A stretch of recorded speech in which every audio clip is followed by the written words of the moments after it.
It began with a coffee cup. At exactly 9:17 a.m., in kitchens, offices, and cafes across the world, cups lifted gently from tables. Not spilled, not tipped. Lifted. Pens drifted upward. Shoes lost contact with floors. People felt the sudden, sickening absence of weight. The familiar pull of the planet simply gone. For 60 seconds, gravity turned off. Screams came late. At first there was disbelief, then laughter, then terror, as bodies rose without permission. Those who grabbed onto desks, railings, or each other stayed close to the ground. The unprepared floated toward ceilings, tree branches, traffic lights, the undersides of bridges.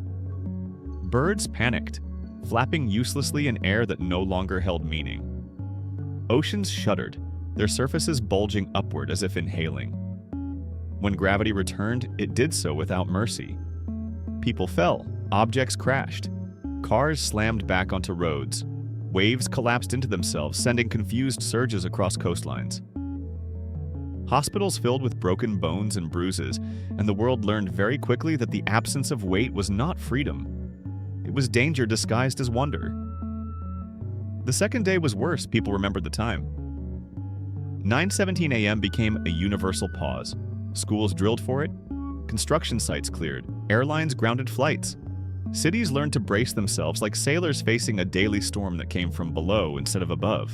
By the end of the first week, the planet had changed its habits. Buildings grew inward instead of upward. Furniture was redesigned with anchors and grips. Public spaces filled with handholds, straps, and soft surfaces. People learned to sit low, to lie flat, to hug the earth during the minute it let go. Children counted the seconds like a game, floating just enough to feel joy before pulling themselves back down. Nature adapted too, but not gently. Trees shed weak branches daily. Insects evolved faster than expected, their tiny bodies taking advantage of the minute of flight without wings. Fish suffered most.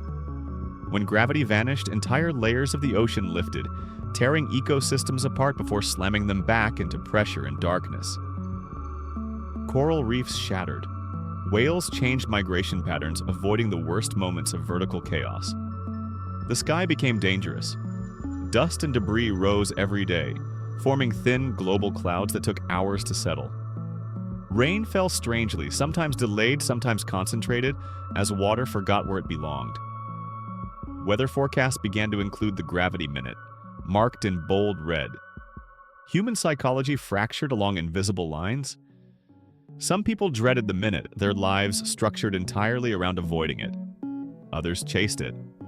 Daredevils trained to float freely, turning the sky into a temporary playground.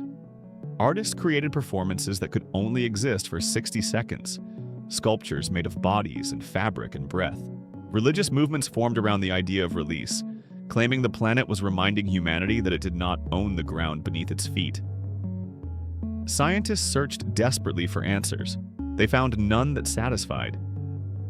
Gravity simply paused. No energy spike, no warning.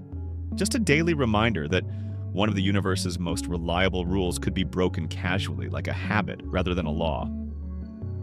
Years passed, people aged differently. Bones grew denser in those who hugged the ground, weaker in those who floated too often. Entire generations learned to live with the certainty that once a day the world would let go of them, and then take them back. On the 10th anniversary at 9:17 a.m., a man stood on a hill with his daughter. He held her tightly as they lifted together, just enough to see the world curve gently beneath them. Cities, oceans, clouds, all hanging in place, briefly unclaimed. When they settled back down, the girl asked if the Earth would ever stop catching them. The man didn't answer right away, because the truth everyone had learned was simple and terrifying. Gravity was no longer a constant. It was a daily choice. And every day for one quiet minute, the planet reminded its inhabitants how fragile their attachment to home really was.